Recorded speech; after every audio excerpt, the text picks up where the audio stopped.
never slow up, no I don't take shit. I got no love for the fakeness. If you wanna play tough and wanna hate this, I'll always show up.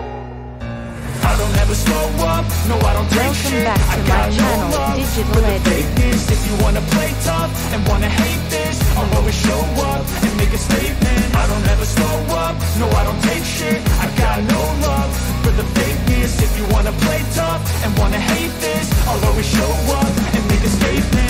Everything I do so instinctive and so passionate. Every word I move so descriptive like an adjective. I got a vendetta against people who patented. Assalamualaikum warahmatullahi wabarakatuh. Berjumpa lagi dengan Digital Edu. Kabar yang sangat menggembirakan untuk kali ini, terutama bagi semua honorer, dan yang paling utama adalah bagi guru honorer, bahwa aplikasi pendataan honorer diluncurkan dan BKN nantinya akan mengangkat guru honorer menjadi ASN. Siapa saja guru honorer yang akan diangkat menjadi ASN? Yuk simak penjelasannya. Sebelum kita lanjut, tekan like, subscribe dan nyalakan lonceng notifikasi agar selalu update info terbaru dari Digital Edu.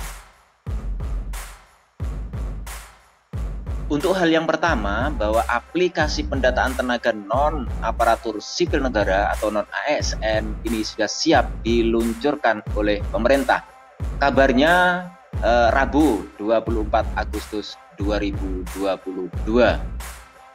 Deputi Bidang Sistem Informasi Kepegawaian dari BKN, Suharmen, menjelaskan dengan adanya aplikasi tersebut, Badan Kepegawaian Daerah atau BKD maupun Biro Kepegawaian instansi pusat tinggal mengimport datanya ke sistem. BKN sudah menyiapkan fasilitas spot data di sistem aplikasi tersebut. Deputi Suharmen juga mengungkapkan sejauh ini banyak instansi pusat dan daerah yang sudah melakukan pendataan secara paralel sampai sistem pendataan diluncurkan Kemenpan RB dan BKN. Suharmen juga menyebutkan data tersebut akan menjadi database pemerintah yang akan menjadi pijakan dalam penentuan kebijakan penyelesaian masalah honorer. Dalam hal ini Suharmen juga mengkhawatirkan jika para guru lulus PG tersebut tidak masuk dalam pendataan honorer, sebab bagaimana posisinya bila mereka tidak diusulkan oleh instansinya. Nah, kemudian di sisi lain, kabar terkait guru honorer yang akan dihapus oleh pemerintah pada tahun 2023 sepertinya menjadi banyak perbincangan pada akhir-akhir ini, terutama kaitannya dengan kepastian seleksi P3K yang akan digelar pada tahun 2022 ini. Sampai sejauh ini belum ada ketentuan tanggal pastinya kapan seleksi P3K akan digelar. Karena hal tersebut, banyak guru honorer yang menantikan pengangkatan tenaga honorer menjadi ASN pada P3K 2022 ini, sebelum nantinya ada penghapusan tenaga honorer dilakukan. Karena posisi tenaga honorer akan terancam jika memang akan dihapus dan belum diangkat menjadi ASN, PNS, atau P3K. Sebagaimana yang diberlakukan dalam peraturan pemerintah nomor 49 tahun 2018 yang menyebutkan bahwa status kepegawaian di instansi pemerintah ke depannya hanya ada PNS dan P3K. Untuk lebih jelasnya pada peraturan pemerintah nomor 49 tahun 2018 bisa Bapak Ibu teman-teman guru download di link di bawah ini di kolom deskripsi ya. Silakan di-download.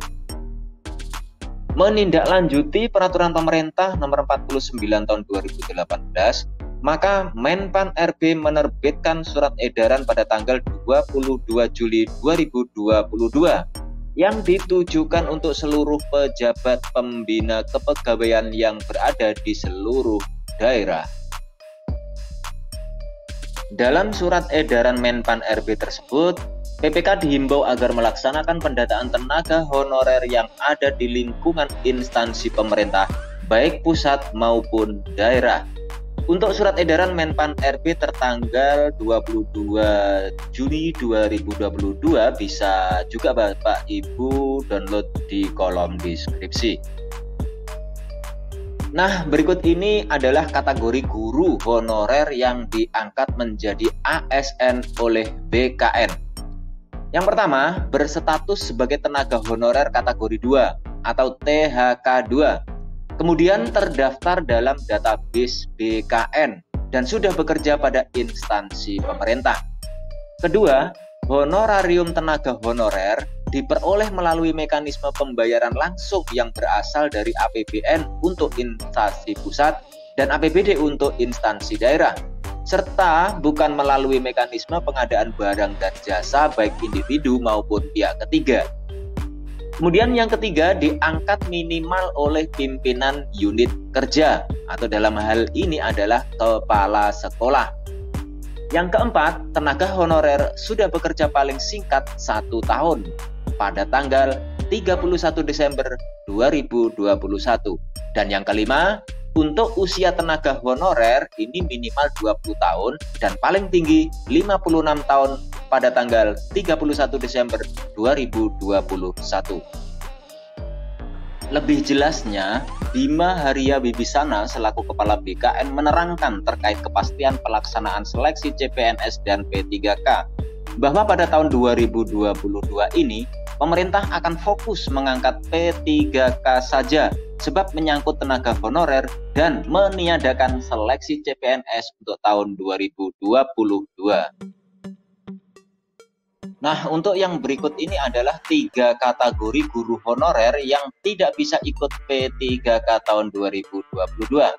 Yang pertama adalah guru honorer yang tidak terdaftar di Dapodik. Salah satu syarat untuk dapat mengikuti pendaftaran P3K yaitu guru honorer harus telah terdaftar pada Dapodik.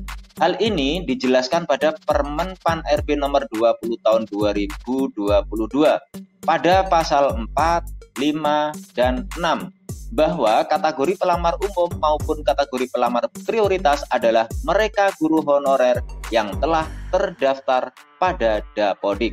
Sekali lagi, untuk Permen Pan RB nomor 20 tahun 2022 yang di dalamnya ada pasal 4, 5, dan 6. Untuk lebih jelasnya bisa Bapak Ibu download pada kolom deskripsi. Kemudian kategori guru honorer yang tidak bisa ikut P3K tahun 2022. Yang kedua adalah guru honorer yang tidak memiliki ijazah S1 atau D4. Bagi guru yang tidak atau belum memiliki ijazah S1 atau D4, rupanya juga tidak dapat mendaftar P3K Guru 2022. Hal tersebut diterangkan pada Permen Pan RB nomor 20 tahun 2022, tepatnya pada pasal 7 bagian F, yang mana untuk pelamar P3K Guru 2022.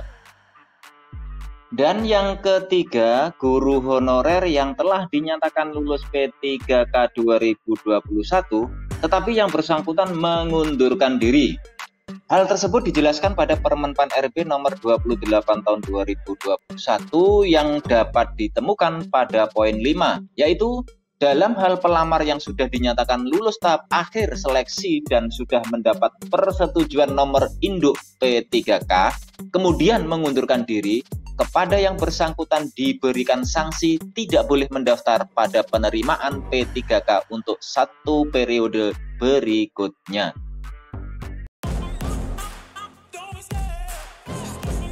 Demikian kabar kali ini, semoga bermanfaat untuk kita semua. Terima kasih Bapak Ibu sudah menonton Digital Edu. Jangan lupa subscribe, like, comment, and share. Serta nyalakan lonceng notifikasi agar selalu update info-info terbaru dari Digital Edu. Semoga kita diberi kemudahan dan kelancaran dalam segala aktivitas kita, dalam segala urusan kita sehari-hari. Diberi kesehatan, diberi rezeki yang berkah, dan dipanjangkan umurnya. Saya mewakili Digital Edu mohon undur diri, sampai jumpa pada video selanjutnya. Sekian, wassalamualaikum warahmatullahi wabarakatuh.